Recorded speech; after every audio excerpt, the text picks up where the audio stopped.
One of the wonderful things about coming to the Adirondack Experience on Blue Mountain Lake is that every year they always have several exhibits that are completely different. That's why I like to call this place the Adirondacks Attic. There's always something new to see. For example, this summer, all summer long, right here behind me, private views collecting the Adirondacks. Private paintings from the collection of the museum, but as well from collections of private homes throughout the Adirondacks. Certainly worth a trip right here. But across the hall is one of the more bizarre exhibits I think you'll ever see, and educational as well. It's an exhibit on taxidermy. If you wonder why Uncle Freddie liked to stuff that squirrel, but not eat it, you gotta see this. It's a small but impressive display titled Curious Creatures, Taxidermy in the Adirondacks. And you will be surprised, even a bit startled, I think, at the kinds of creatures Adirondackers have been collecting, mostly for their great camps, over the years. Chief Curator for the museum, Laura Rice, gave me the tour. Are you moving? Oh, yes. It's the curator here at the museum, Laura Rice. Nice to see you. Nice to see you, too. Nice to see you move. Yeah, yes. Tell me, why taxidermy? It's a long-standing Adirondack tradition. There's taxidermy everywhere in the Adirondacks, and it's taken on some new and interesting twists, and it's a topic that we've never explored before. So it's not only a, ooh, isn't that kind of interesting, kind of spooky exhibit, you're looking at the evolution of taxidermy as it played out in the Adirondacks during those long winters, right? Absolutely. This is what people decorated with. This is what they put in their camps and cabins and houses and restaurants and hotels and everywhere. Can we take a little tour here and you show me some things? Absolutely. Great. This looks like something you'd find at the dinner table in Hogwarts. It does, doesn't it? What is it? These are goblets that were used on the set of The Raven. The movie? The movie, yes. A Roger With Corman Vincent film. Price? Vincent Price and a young Jack Nicholson. How do they end up in here? Well, Vincent Price kept them as a souvenir after filming, and when his estate sold it, they wound up in an Adirondack collection. So they live in the Adirondacks now.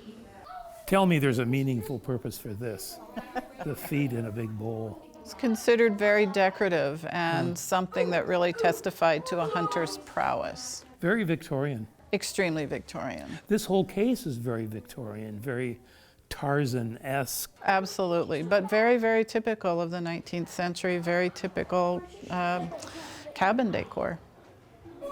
Now, Laura, that's what I call a lot of stuffed rabbits. 48 of them, as it happens. What's the story?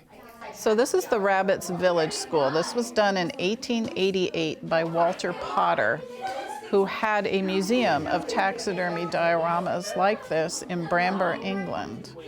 So he did all of the taxidermy. He made the little inkwells out of little pieces of chalk. His wife did the sewing for the sewing class. You can see the little skirts they're working on. He made everything in this case.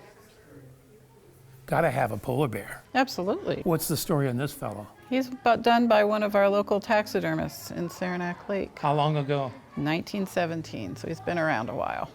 What's his claim to fame other than being stuffed? He was in the 1917 Winter Carnival Parade, and he stands in the window of Dickert's original showroom next to a pinball machine, and sort of a local celebrity. Everybody knows him. Yes. And is he going back after the summer exhibit here is over? He's returning home after the exhibit, and I think they're planning a party to celebrate. Well, there's two critters right out here I think you should invite. So this looks like one of my worst nightmares. If I wasn't a good boy when I was a little kid, this is what my grandmother would probably have said that I would have ended up as. Whether I would be the monkey or the goat, I don't know, but what the heck? So this is an illustration from an Aesop's fable, the war between the beasts and the birds. And so you have a monkey riding a goat. You sure do.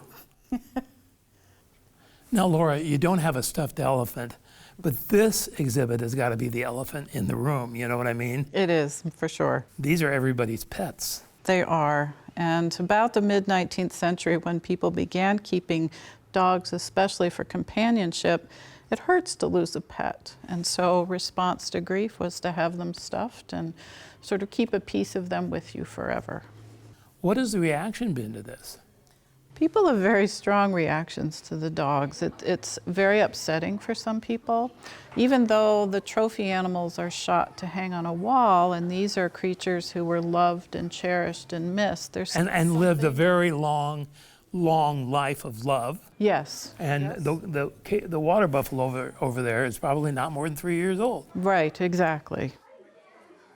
Before television or movies, taxidermy was an effective way to present the real world and the fantasy world close up, and an effective way for future generations to behold and study and appreciate. Curious Creatures, Taxidermy in the Adirondacks, does all that and more. The Adirondack Experience on Blue Mountain Lake is open from mid-May until mid-October every year. And these special exhibits, the taxidermy and the one we showed you earlier on the Adirondack landscapes, they're going to be here all summer long. So when you do come and visit, remember to hang on to your ticket stub, because that ticket stub will get you in the next day for free. For people near here or maybe I should say for creatures near here on Mountain Lake Journal, I'm Derek Muirden.